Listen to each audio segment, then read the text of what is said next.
Okay, so now this is kind of the last part here. So the way that this machine works, I've sent some information, or I'm going to send some information for you on how to program this thing. I'm going to send it to you already programmed, so you probably won't have to do anything. But this machine is really fantastic. It's gonna synchronize this 388, and it also has the ability to synchronize another tape machine using this second port. Right, we're using the first port. So if you, for example, in the future decide you want another 388, or you want, a Scully, or you want a Studer, or you want an MCI like I have, you can use this port. You have to make the special cable that connects to whatever cable the tape machine that you're getting has, and it will do the same function, and it will sync both machines to your DAW or sync them to each other. It does all kinds of stuff, and it syncs to video. It does all kinds of things. So that's good for kind of growing later as your studio grows, or you want to try some different tape machines. The way it's set up now, it works. The basic functionality is I can either so there's you're gonna have 3 buttons that you're going to trigger. Group A, remember you're coming out of output A, here, this one, the first one. So group A, I've set it so that it is A, which is this machine, TCG, which is time code, so it needs to have that on because it's going to be able to read the time code from this machine that has to be lit, and MIDI, which means it's receiving MIDI from the DAW. So that's like a custom preset that it's listening to all 3 of those things. If I was to hold group, I could turn one on or off, you see, but I want them all on. So that is the group function. If I wanted to control this machine, the 388, remotely from just this control, you go to solo A. Okay, now I can hit play and control the machine, stop, rewind, fast forward. See, I can control it remotely, but that's just that's using the remote to just control it without any time code or anything like that. When you want to do the DAW thing, which is why you're getting this in the first place, you hit group and make sure that time code and MIDI are enabled. Once that's on, now you don't even have to touch this device anymore.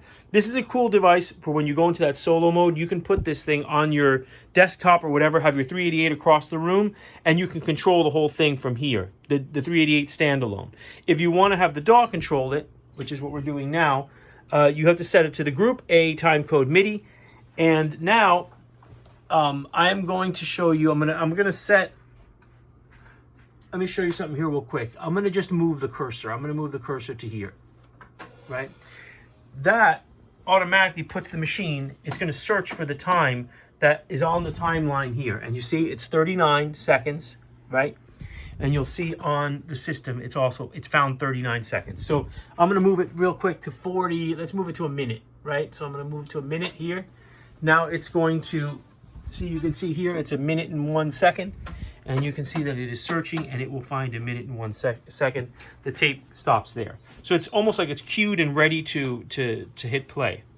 Because remember that since the tape has to rewind, if you're at the end of the tape and you want to go back to like the very beginning of the tape, it's going to take time to lock because the tape has to rewind. The nice thing about this, the way that this is set up, this is a MIDI setup, which you'll set up in Fruity Loops. When you hit the location on the timeline, it should have this thing track and get back there as fast as possible. So now that I'm there, I'm going to hit play, right? I'm going to hit the space bar. And now you can notice that there is no WAV file here. What it's sending is MIDI time code based on this clock through the MIDI into the timeline. So I hit play, right? It's playing. You can see here that it is receiving data. So that's how you can tell whether Fruity Loops is working or not, is that you should be receiving. So I'm going to hit stop, and you'll see the MIDI go away. See? Now I'm going to hit it and turn it on again. The MIDI comes back. It tries to find it. You'll see here that there's a flashing L, right? L means it's trying to lock. Right? There it locked. And now we're going. And you can see that this lock light is lit. So right now, the machine, and you'll see 117, 118, 119, 120, 121, 122, 123, 124, 125, 126, 127, 128, 129, 130, 1. So it's now both machines are locked. And I hit stop here, and the machine stops. So this whole thing is now synchronized. So anytime, and to dump your tracks, it's this, you just go to your timeline, You arm a bunch of tracks here to record, which are the outputs of tracks 1 through 7, right? You hit record, which will allow you, record the tracks, and it will follow the timeline, and you'll dump them all back. And once you're done with that, you rewind the tape, and you hit play here, and it'll sync the machine, and you just arm the next 7 tracks, and you record the next 7 tracks. Another sneaky way to do it too is to dump.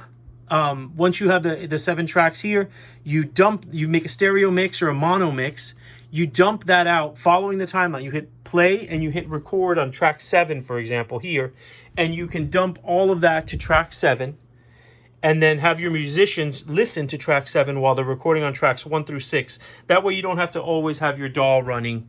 It'll all sync up, because as you're dumping back from here to here, you're on time code. So it's going to give you exactly the drums, exactly what's here, on time code here. So at that point, once you've dumped it back, you can turn off the DAW, record the next 6 channels, and when you're ready, turn the DAW back on, dump those 6 channels, make another mix, dump the mono mix to 7, and do another 6 channels. So it's up to you. I like to work that way because I prefer to have the computer off, the screen off. I'd prefer to sit at the machine. But that's the way it works. You're going to have to look up Fruity Loops and get some information about how to do the MIDI time code. But aside from that, I hope it's been clear. I'm going to send you a document that gives you step-by-step on how to program this thing. And dude, I think you're going to be good to go.